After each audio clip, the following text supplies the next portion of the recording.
coordinación de esfuerzos en materia de gestión de riesgos. Entendamos por la parte de los riesgos, por un lado la seguridad, salud del trabajo, por otro lado la protección civil. ¿Y por qué hago esta diferenciación? Porque a veces tendemos también a confundir los temas, y muchas veces en algunos lugares en materia de protección civil tiene un 70 o un 80% de seguridad y salud en el trabajo y no de protección civil. Entonces es importante diferenciar ambos temas. Sin embargo, la asociación maneja ambos temas, promover también el desarrollo profesional de sus integrantes y la sociedad en general. Contribuimos precisamente con esa base del conocimiento en estos temas, y parte de estas funciones que tenemos nos lleva también al establecer una serie de convenios con algunas organizaciones para la colaboración en los diferentes temas.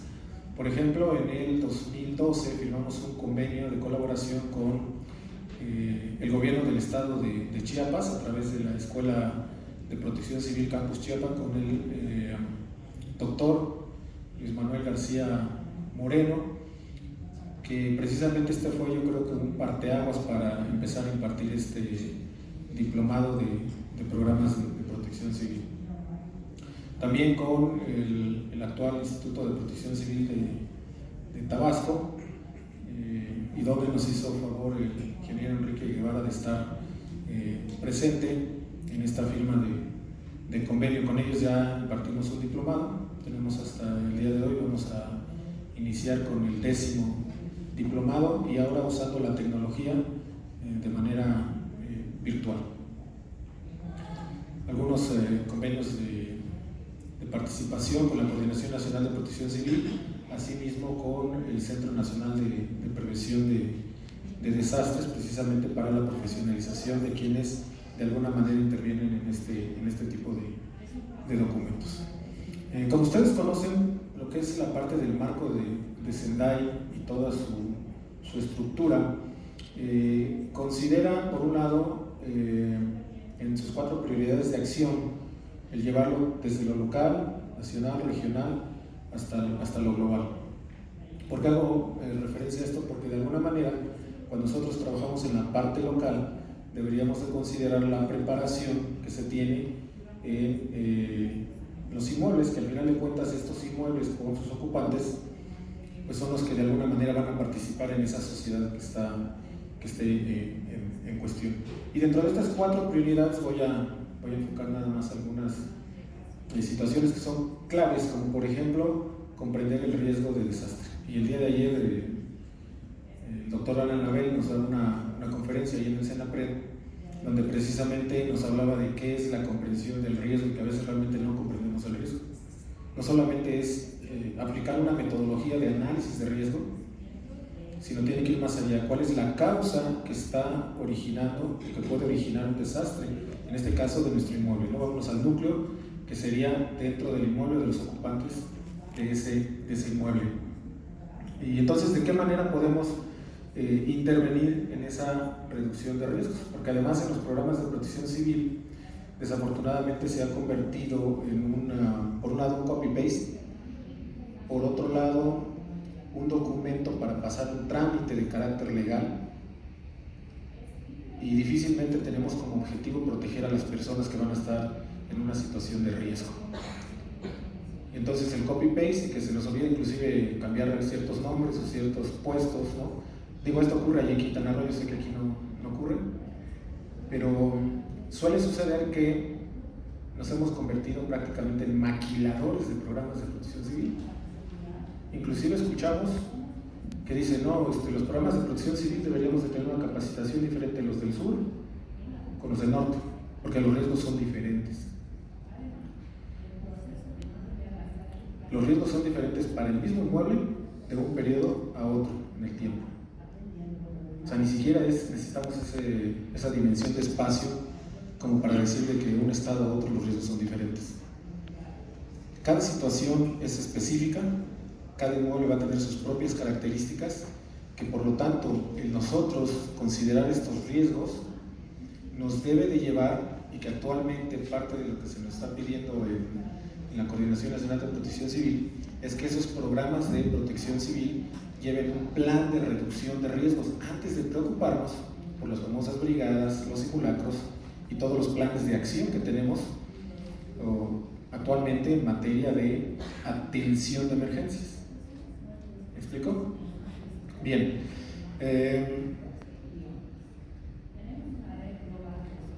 ¿Cuál es el fundamento legal que tenemos en el caso de México para la parte de la estructura de estos programas? Por un lado, bueno, al Congreso se le dan facultades para legislar en materia de protección civil o crear todo lo que es la legislación, principalmente en el artículo 73 y algunas fracciones que ahí se mencionan.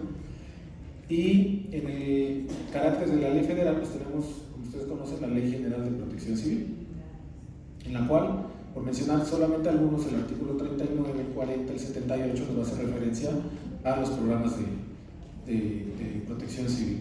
Dentro de ellos los programas internos de protección civil, porque no es el único programa que se incluye.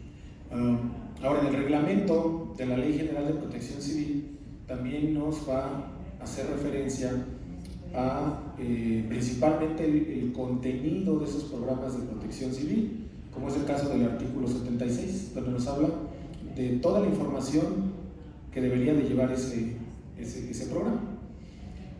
Sin embargo, a partir de ahí ya no tenemos un documento que nos dé una guía, me refiero a un documento de carácter legal, porque los estados y en algunos municipios generan sus propias guías, como es el caso de la Ciudad de México, donde además de toda la estructura legal empezamos a generar unas guías para decir y cómo aplicas o cómo tienes que desarrollar cada uno de los puntos de esa estructura del programa de protección civil.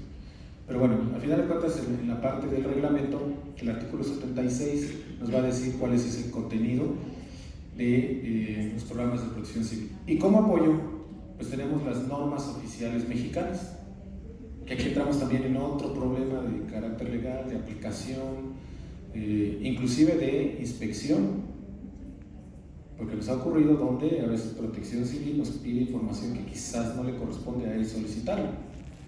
Pero también la cuestión es cuál es el enfoque que se le está dando desde protección civil para solicitar cierta información que corresponden a otras secretarías desde el punto de vista jurídico.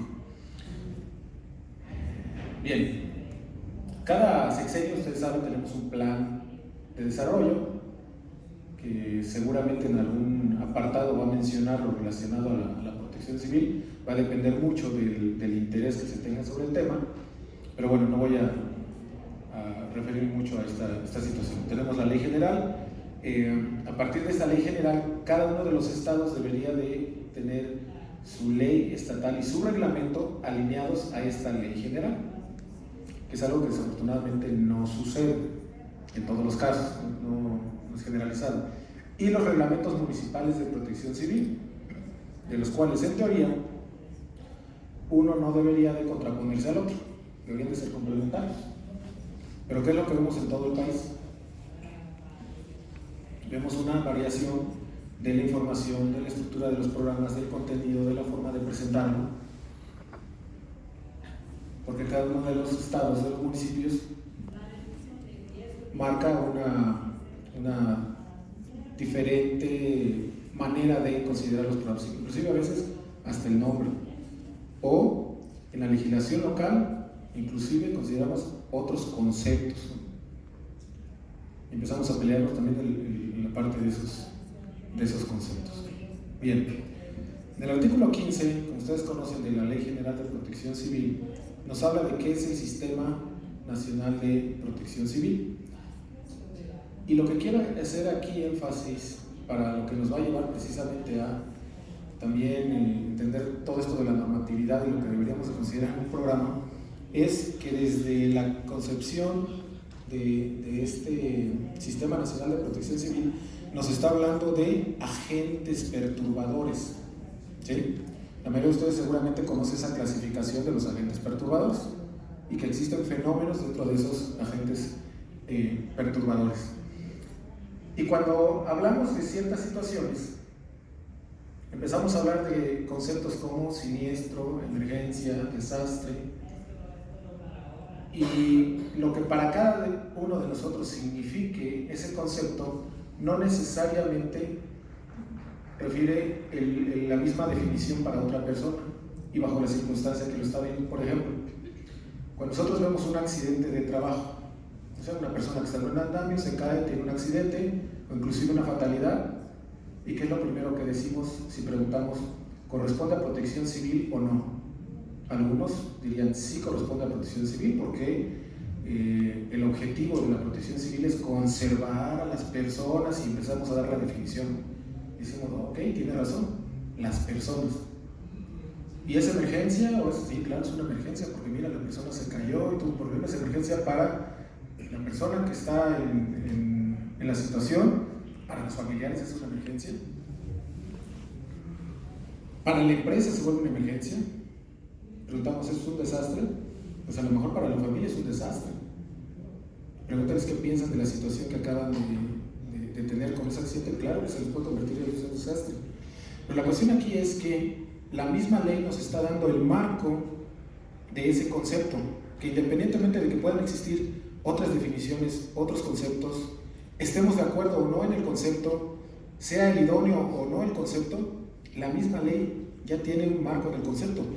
Y sin entrar a detalle a todo el concepto, dice una cierta situación, que en este caso dice situación crítica, pero cuando se materializa algún evento y tenemos la relación con, ¿qué? Fenómenos perturbadores. El anterior decía agentes perturbadores, fenómenos perturbadores. Después viene otra definición, emergencias, y volvemos a entrar a lo mismo. Y situación anormal, y nos dice toda la definición, pero dice cuando son impactados al final agentes perturbadores.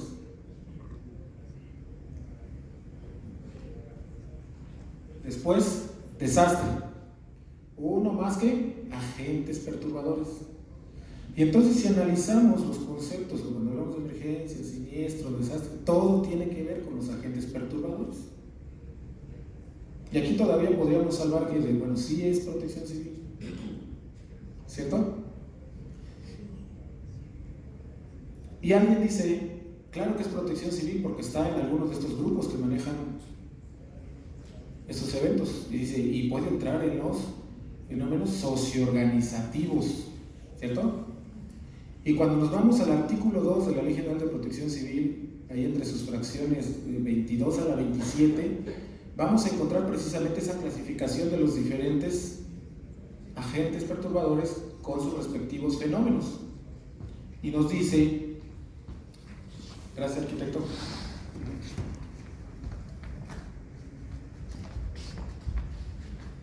en socioorganizativos, la misma ley nos hace referencia a demostración de inconformidad social, concentraciones masivas, interrupción de servicios, accidentes aéreos, terrorismo, sabotaje. Y entonces, ¿dónde quedó el trabajador que se cae del andamio? ¿Me explico? Y no porque esté diciendo no protejan al trabajador, digo, al final de cuentas tenemos toda una legislación en materia laboral, Secretaría del Trabajo y Previsión Social con sus respectivas normas y con todo el proceso de inspección de la Secretaría para verificar esa situación. Y hay que proteger al trabajador. Sí, pero cuando hablamos del marco de la protección civil, nos dice, este es su alcance. ¿De acuerdo? Muy bien, entonces, en ese sentido, cuando nosotros hablamos precisamente de los programas de protección civil, deberíamos de considerar ese alcance que tiene la protección civil, cuál es el enfoque, cuál es el objetivo que estamos buscando con realizar un programa de protección civil. Podremos encontrar en los diferentes artículos de la Ley General también los programas a que se refieren en materia de protección civil, que tenemos aquí estos 4, pero en el caso de la asociación, principalmente en el tema que estamos manejando, es el último, que son los programas internos de protección civil, lo que se aplica para los ocupantes dentro de un inmueble. Por lo tanto, quedan fuera los otros 3 programas y tendrán ciertas similitudes, cierta estructura, cierta información correspondiente obviamente al alcance de una población, pero prácticamente lo que estamos trabajando es en estos programas internos de protección civil.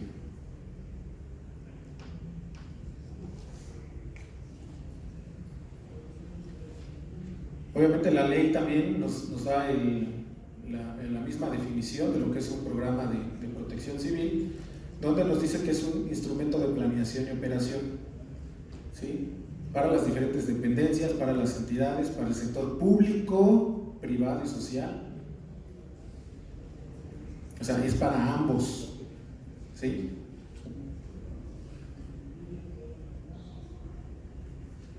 Ambos deberíamos de tener un programa interno de protección civil, no solamente el sector privado. ¿Y qué pasa a veces con el sector público? No me contesten.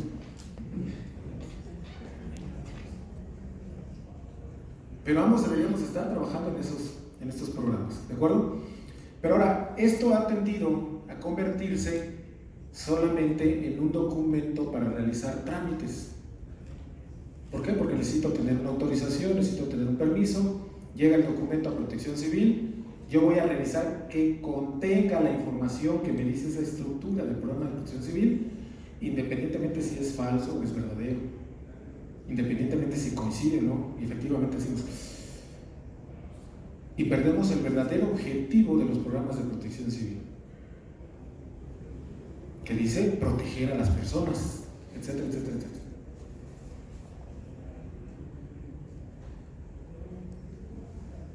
Pero además debe ser un documento vivo. ¿A qué me refiero con documento vivo?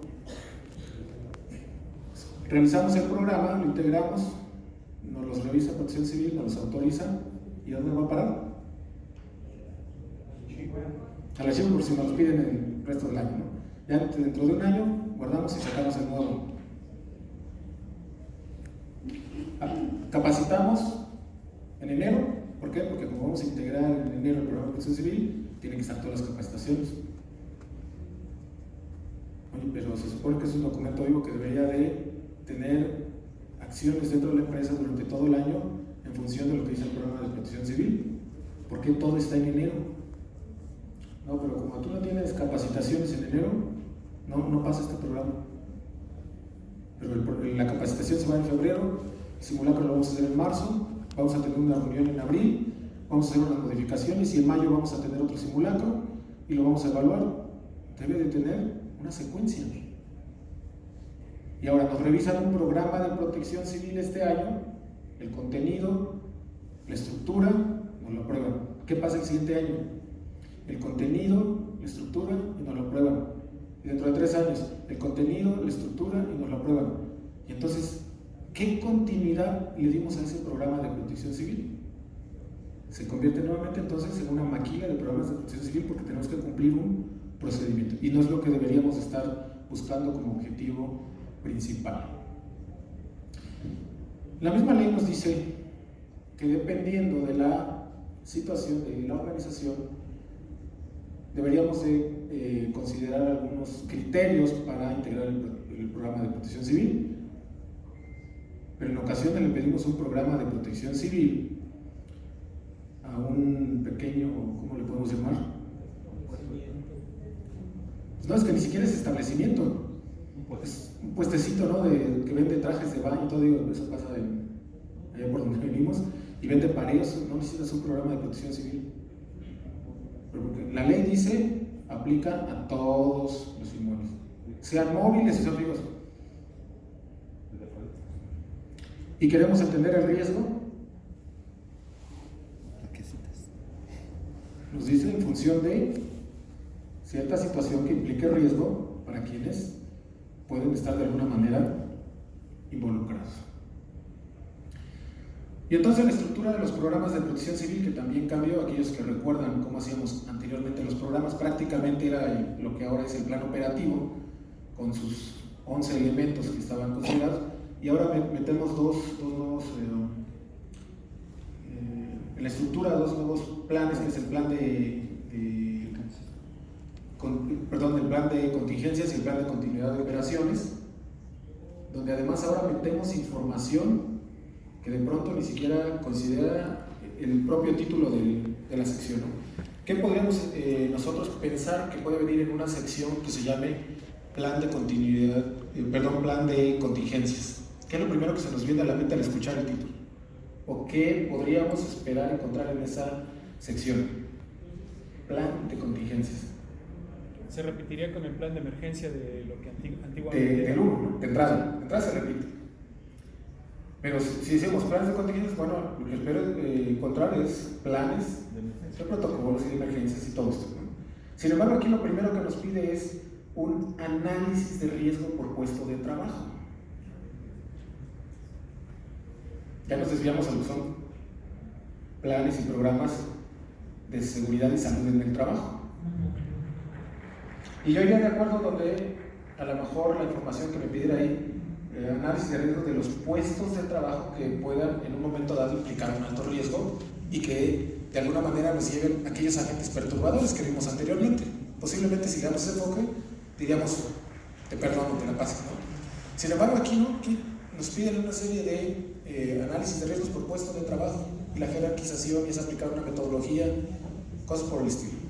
Pero bien, y el de continuidad de operaciones, que también en un principio era más como para el sector gobierno y que no sé si cualquier empresario gustaría de darles la información, que tampoco sabemos qué tan resguardada puede estar, de los planes de continuidad del negocio, que al final de cuentas representa competitividad para la empresa y que todo el mundo se entere de cuál es su plan, ¿no?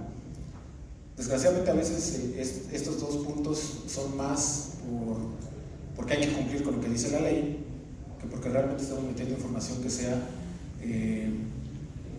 importante para evitar lo que decíamos hace un momento, evitar este tipo de eventos o que el impacto de los eventos sea lo menor posible. Bien, entonces en ese sentido, como decíamos, la estructura que nos pide en el artículo 76, el primero que es el plan operativo, lo va a dividir en tres: el subprograma de prevención, el de auxilio y recuperación, que este era el documento que entregamos anteriormente en estos programas.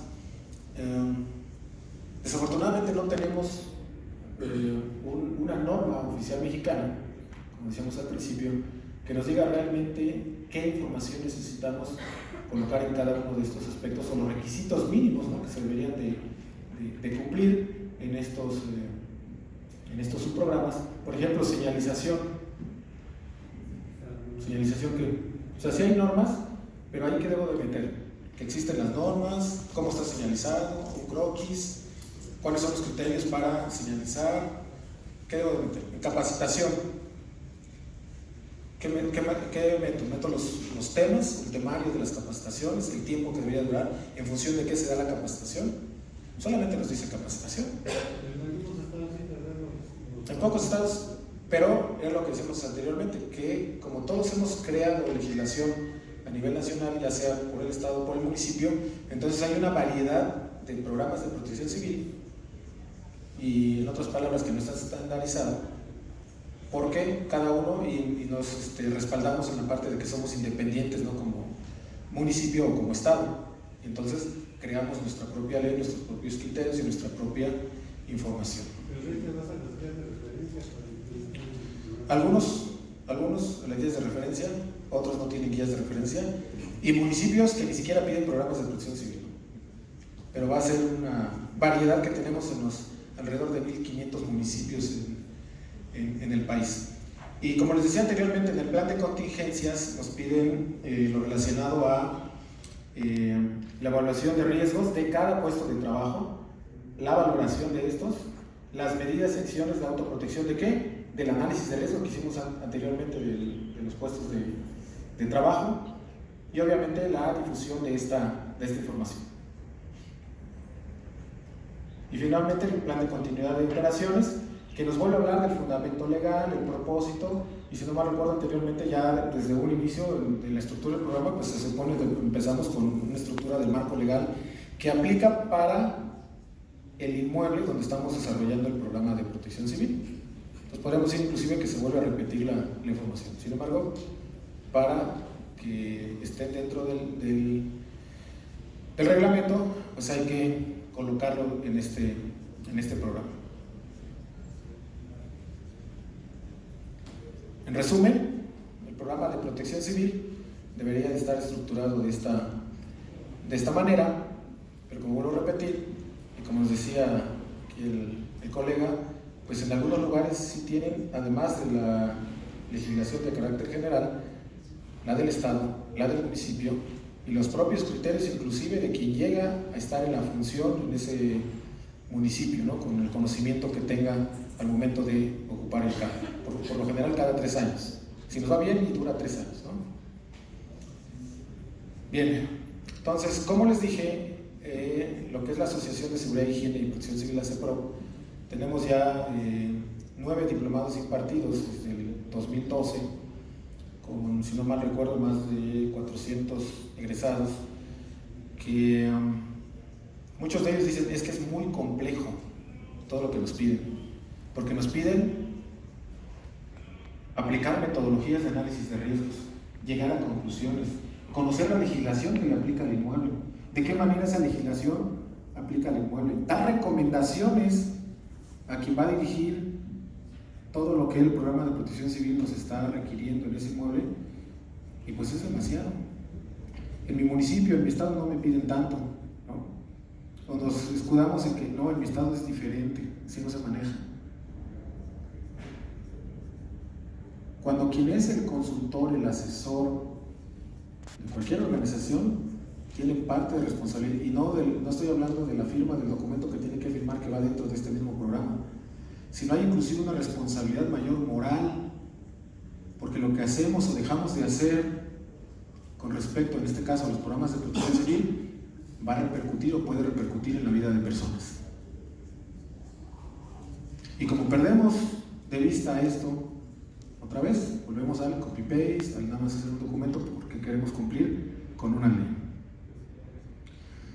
El objetivo del diplomado pues es precisamente el, de alguna manera, darles herramientas con algunas metodologías, y la cuestión de pedirles diversas metodologías en el programa de protección civil no es porque el programa de protección civil lo tengamos que entregar de esta manera, es porque el profesional que está estudiando cómo integrar un programa de protección civil debe tener conocimiento de diferentes herramientas, justificarlas y aplicarlas independientemente del giro que tengan en el inmueble donde está elaborando el programa de protección civil, pero además conocer y aplicar lo que corresponda del marco de seguridad y la contribución o la mínima contribución que pueda entenderse por aplicar esos programas de protección civil, también que esté alineado con ese carácter internacional. Pero sí, de entrada, desde el propio consultor o el responsable de estos programas de protección civil no ha entendido claramente a qué se refiere ese alineamiento de la protección civil y qué es lo que estamos buscando, entonces difícilmente a quien estamos asesorando va a poder tener un buen programa de protección civil. El contenido que tenemos de este diplomado, porque también fue una situación que estuvimos viendo durante los diferentes diplomados, que por un lado lo hacemos por obtener un documento primero y para que con esto nos autoricen a hacer programas de protección civil y sacar registros como consultores. Y al momento de presentar los programas ya lo hacemos de la manera que hemos venido platicando, entonces tenemos que empezar por discutir y llevar a una sensibilización, por un lado, del liderazgo, pero también de la ética. Ya hemos hablado mucho en algunos eventos de la cuestión de la corrupción, pues tenemos que empezar también desde nosotros, de los que integramos un programa de protección civil. El hecho de decir mentiras o no cumplir, o yo mismo no prepararme sabiendo lo que puede repercutir este tipo de programas, se convierte en deshonestidad. Y por lo tanto tenemos que tocar ese tema, ¿no? Que al principio no venía dentro del diplomado. Hablamos algunas generalidades donde vamos a platicar de los conceptos, y no porque el concepto sea importante, porque después nos enfrascamos en una discusión tremenda cuando empezamos a hablar de los conceptos, lo que nos marca en el caso de la Oficina de las Naciones Unidas para la Gestión de Riesgos de Desastre, lo que dice la ley, lo que dice mi estado, ¿no? En el municipio se maneja de esta manera y cada uno ponemos el respaldo, la justificación de por qué es uno, por qué es otro el concepto, cuando pues, realmente deberíamos entender que hay algo que va a ocasionar un daño, que el daño de este puede ser menor o puede ser mayor, y que para eso a lo mejor hay metodologías como para evaluar, pero que también necesitamos entender qué es lo que ocasiona un impacto hacia una cierta parte de la población. El fundamento legal, lo que platicamos ahorita, también entramos a una serie de análisis de la ley general, de los reglamentos, de las normas, y empezamos también a platicar ya de lo local también, cuando hay ciertos estados representados y sus municipios, para hacer un análisis de una cadena de este marco legal. Hay algunos abogados involucrados en este tema. Algunas metodologías, primero para identificar los peligros o las amenazas a que estamos expuestos en el inmueble, y considerando que de esto debe salir un diagnóstico situacional. A ver, ¿cuál es el estatus que tenemos en este inmueble con respecto a los peligros? A partir de aquí necesitamos presentar lo que sería un plan de reducción de riesgos previos a presentar lo que serían los planes de emergencia. Nos preocupamos más por apagar el fuego que por las fuentes que generan el fuego. Como decía ahí nuestro amigo Henry Peralta, a veces nos preocupamos más por las goteras, ¿sí? O decimos más, es que llueve demasiado. No sé, el problema no es la lluvia, son todas las goteras que tenemos. Entonces nos dedicamos a los parches nada más. Bueno, entonces llevamos esa parte también al análisis del programa de protección civil. Vemos algunas metodologías, incluyendo algunas que nos propone la Oficina de las Naciones Unidas en cuanto a la evaluación rápida del riesgo. Obviamente, al tener diferentes metodologías en los programas de protección civil, pues nosotros tendríamos la habilidad y el conocimiento para saber qué metodología me conviene por el riesgo que estamos tratando en un cierto programa de protección civil. Para que una vez que tengamos todas estas herramientas, ahora sí ya es mucho más sencillo entrar a lo que sería la estructura de los programas de protección civil y los planes de contingencia. Bueno, y entonces los temas de este diplomado, vemos algo de historia del Sistema Nacional de Protección Civil, los conceptos básicos, el marco de Sendai, vemos la estructura del marco legal, las leyes, reglamentos, normas oficiales mexicanas, el Sistema Nacional de Protección Civil, alguna información complementaria, y sobre todo ahí entramos a la parte de los estados y municipios, cómo se redacta, inclusive cómo se redacta un hallazgo, qué es lo que nos genera un accidente como parte de las causas, sobre todo cuando analizamos la cuestión de los accidentes, que la mayor parte tiene que ver con actitudes o con comportamientos, o cuál es la posición que nosotros tenemos frente al riesgo.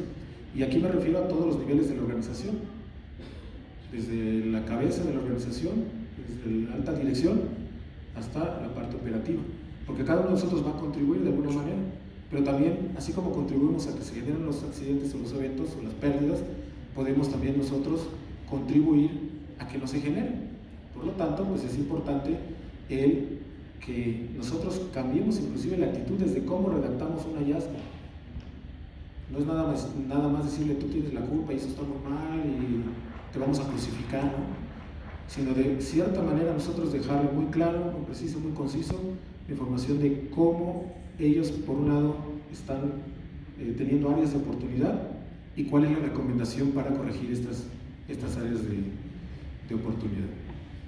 Metodologías de análisis de riesgos, de cómo se debe inclusive presentar un análisis de riesgos por separado, porque a veces esta herramienta también nos es útil, sobre todo cuando el trato es de carácter ejecutivo. A veces no necesitamos entregarle todo el programa, pero sí se debe de ver profesional cuando nosotros entregamos un análisis de riesgos. Algunos criterios que consideramos en la CEPROC para esto de los programas, inclusive cuando hablamos de capacitación, por ejemplo, en las brigadas. Primero capacitamos a las 4 brigadas que nos exigen y les damos el mismo temario. Oye, pero si en esta empresa tienen amoníaco, tienen cloro, que podrían ser sus principales eventos,